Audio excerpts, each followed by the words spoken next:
It leads to the creation of new seeds that grow into a new plants.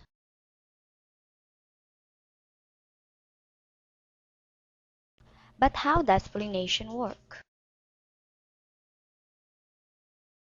Well, it all begins in the flower.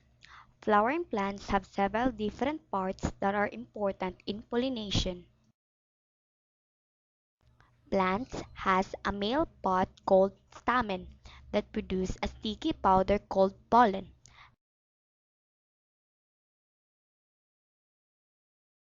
and the female pod called the pistil. The duct of the flower is called stigma and is often sticky. Seeds are made at the base of the pistil in the ovule.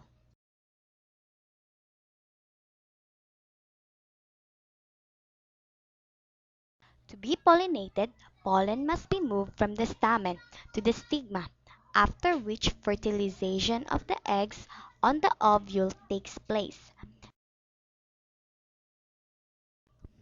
and hence produces seed. When a pollen from a plant stamen transferred to that same plant stigma, it is called self-pollination. When pollen from a plant's stamen is transferred to a different plant stigma, it is called cross-pollination.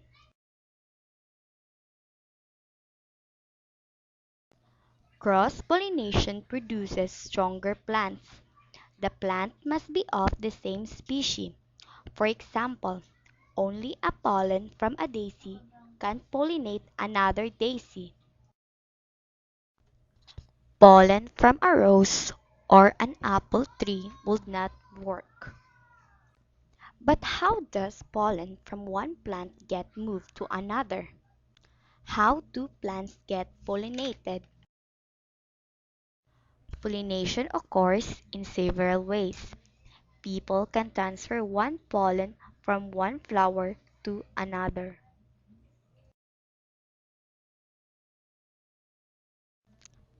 Usually, plants rely on animals or the wind to pollinate them. When animals such as bees, butterflies, moths, flies, and hummingbirds pollinate plants accidentally, they did not try to pollinate plants. Usually, they are at a plant to get food.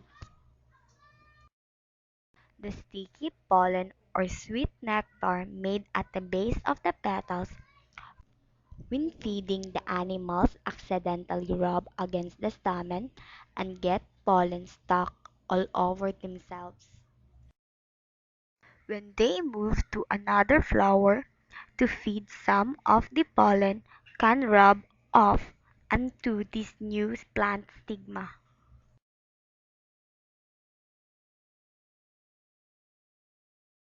Plants can be pollinated by the animals or pollinators by their bright color and strong smell to attract the animal pollinators. Another way the plant can be pollinated is by the wind. The wind picks up pollen from one plant and blows it into the another. Plants pollinated by the wind often have long stamens and pistils since they do not need to attract animal pollinators.